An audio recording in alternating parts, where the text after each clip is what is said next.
La crise de logement est une réalité. Les promoteurs immobiliers font ce qu'ils peuvent faire, mais vu la cherté du logement en Côte d'Ivoire, je ne pense pas qu'on leur décerne un quelconque prix, puisque cette crise existe, c'est une réalité. Ils ne sont pas au bout de la crise. Combien de logements ont-ils construit pour que, avec le coût, pour que les Ivoiriens s'en approprient?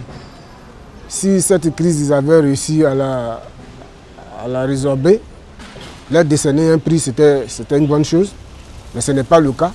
La crise de logement n'a pas encore une issue favorable. Et je ne sais pas en quoi ces prix qui leur sont décernés, à quoi ça peut aboutir. Parce que ça ne répond pas à la crise sur le logement. Ça va permettre non seulement de faire du sérieux et permettre à ceux qui ne traînent pas, qui ne sont pas encore sérieux dans leur domaine, puisqu'ils ne respectent pas certaines normes de la construction, aussi d'emboîter le pas à ceux qui sont déjà ceux à qui on a décerné les prix. On bâtit un terrain, on le viabilise, on construit, mais on ne tient pas compte du niveau de vie des Ivoiriens. Je veux parler par exemple de leurs salaires, de leurs affaires, à quel niveau ça se trouve. Et c'est en fonction de cela qu'on devait fixer les prix, mais on les fixe. Et puis les gens ne peuvent plus payer les maisons qu'ils construisent et puis les maisons sont là. Bon, c'est difficile. Donc pour moi, ils devaient d'abord tenir compte de la réalité qui est la vie chère en Côte d'Ivoire. Et c'est en fonction de tous ces paramètres qu'ils allaient maintenant fixer le prix du logement en Côte d'Ivoire. Avant de décerner des prix d'excellence aux promoteurs, on doit tenir compte de l'environnement. C'est-à-dire, les maisons qu'ils ont construites, est-ce que ces maisons sont bâties pas dans des coins, dans des lieux à risque? Est-ce que le matériel utilisé sont des matériels adéquats pour des bons logements et voir aussi la sécurité de la zone? Les éléments qu'on doit prendre en compte sont, entre autres, le délai pour le constructeur immobilier de satisfaire le besoin du client. Pour moi, le prix d'excellence, c'était une bonne chose. Si les promoteurs avaient réussi à juguler la crise du logement. Mais puisque nous sommes toujours dans la même situation, donc pour moi, le prix d'excellence n'a pas sa place d'être. On ne devait pas décerner des prix alors que la crise pour laquelle le prix devait être donné existe, est une réalité et les Ivoiriens vivent avec. Le prix d'excellence, c'est un peu la récompense d'une activité bien effectuée ou bien d'une mission bien accomplie. Bon, c'est dans ce sens qu'on peut, parler de prix d'excellence. Mais je ne vois pas d'excellence au niveau des logements. Bon, le prix d'excellence, pour ma part, c'est un prix incitateur, un prix qui va permettre à ces promoteurs vraiment d'être sérieux dans tout ce qu'ils font, afin que nous, en tant que clients, soient satisfaits vraiment de leur travail.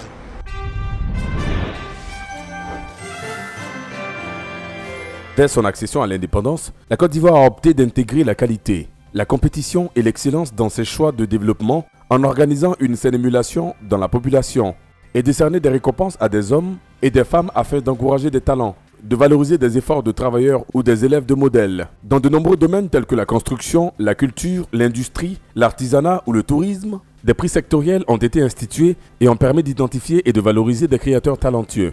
D'où la création d'un prix national d'excellence, placé sous l'autorité du Premier ministre, dont la première édition eut lieu en 1997. Après une longue période d'éclipse due aux crises politico-militaires qui ont entraîné le ralentissement de diverses activités socio-économiques, le prix national d'excellence a été réactivé en 2013 et sera à sa 7e édition en 2019, sous sa version actuelle. Chaque ministère est en effet doté d'un ou plusieurs prix en fonction de l'importance des secteurs qui sont dévolus à ses missions. La compétition est ouverte aux personnes physiques et morales de nationalité ivoirienne, en activité en Côte d'Ivoire ou hors du pays. Le premier, deuxième et troisième de chaque prix sont proclamés lauréats à condition d'obtenir une note finale supérieure ou égale à 15 sur 20. Pour les 2 dernières années, 2017 et 2018, une cérémonie de distinction s'est tenue en présence de M. Koné Nabanye Bruno, ministre de la Construction, du logement et de l'urbanisme. Au cours de cette cérémonie, 2 catégories d'acteurs du domaine de l'habitat ont reçu leur prix. Il s'agit des promoteurs immobiliers et des syndicats de copropriété, sur lesquels un point d'honneur a été mis.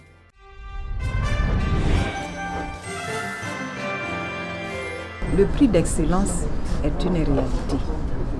Et nous saisissons l'occasion pour inviter tous les autres copropriétaires, les cités, qui jusqu'à présent n'ont pas contacté la direction de la copropriété pour être recensés, pour que nous puissions leur donner les conseils, des instructions, des encouragements, que le prix d'excellence fait du bien aux bénéficiaires.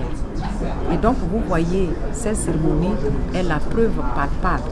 Il suffit simplement qu'ils se conforment à nos différents critères. C'est-à-dire que la mise en place d'un syndicat de copropriété conforme à la réglementation en vigueur, l'entretien de leur partie commune, une cotisation régulière, l'embellissement par exemple par le ravalement des façades, ce sont succinctement ces critères-là qu'il faut respecter pour être bénéficiaire du prix d'excellence. Voici le message que nous voulons laisser. Le prix d'excellence est institué pour encourager les cités à se mettre en règle et à se prendre en charge pour l'amélioration de leur cadre de vie.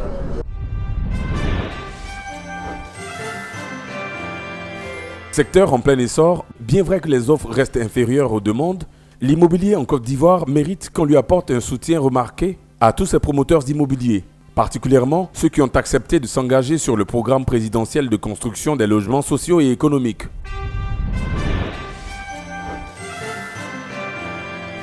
Je dois dire que la question fondamentale, ce n'est pas qu'une signature qui est apposée sur un document qui s'appelle l'ACD. L'important, c'est toute la chaîne qui précède la signature du ministre. C'est tout le contrôle qui est fait avant. C'est toutes ces tâches-là qui font que l'ACD, une fois qu'il est délivré, il devient un document juridique fort, qui est inattaquable, qui a toute la force pour aller prendre un crédit, qui a toute la force pour être donné en hypothèque, qui a toute la force au niveau du notaire pour faire des transactions sans trop se poser de questions. C'est ça aujourd'hui le défi auquel nous faisons face. Donc nous avons regardé cette question à fond.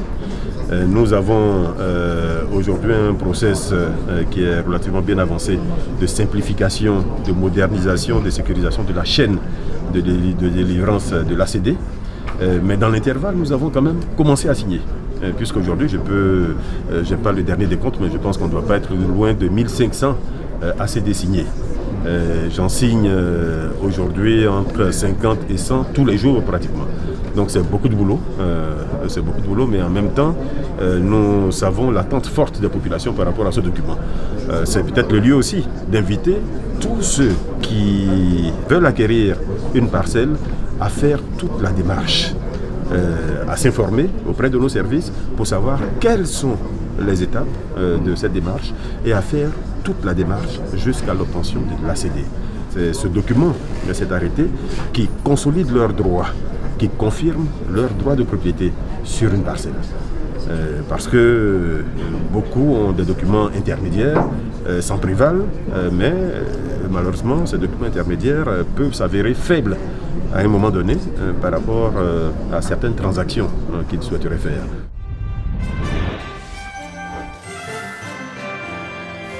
Il faut retenir que cette cérémonie fut l'occasion pour le Premier ministre Koné Bruno de revenir sur certains dossiers chers aux usagers ivoiriens, notamment sur l'ACD et de la gestion de la copropriété.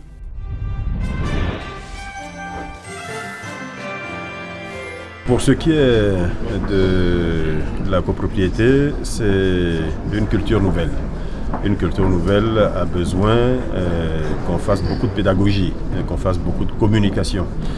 Et c'est pour cela que nous avons invité nos premiers responsables dans ce secteur-là à aller vers les populations, à aller vers les cités qui sont déjà constituées, à expliquer l'esprit de la copropriété. Une copropriété d'ailleurs qui devrait correspondre à la façon de vivre que nous connaissons dans nos pays et en particulier dans nos contrées, puisqu'il s'agit en réalité de gérer de façon collective l'environnement dans lequel nous vivons ensemble. Donc que ce soit un immeuble, que ce soit un paquet de maisons, il y a des choses qui sont communes.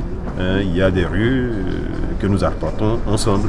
Il y a des équipements publics qu'il est important qu'ensemble nous maintenions. Il y a les aspects salubrité qu'il faut ensemble corriger. Ensemble, nous devons avoir le regard pour éviter que tel ou tel voisin fasse des abus au niveau de ces modifications, etc. Donc c'est ça qui est demandé au niveau de la copropriété. Et que ensemble, chacun contribue à cela en payant une cotisation qui est conforme aux besoins de la copropriété. Et donc ce sont des choses qui sont relativement simples, mais qu'il convient néanmoins de vulgariser, d'expliquer et d'imposer d'une façon ou d'une autre, puisque des textes de loi aujourd'hui existent.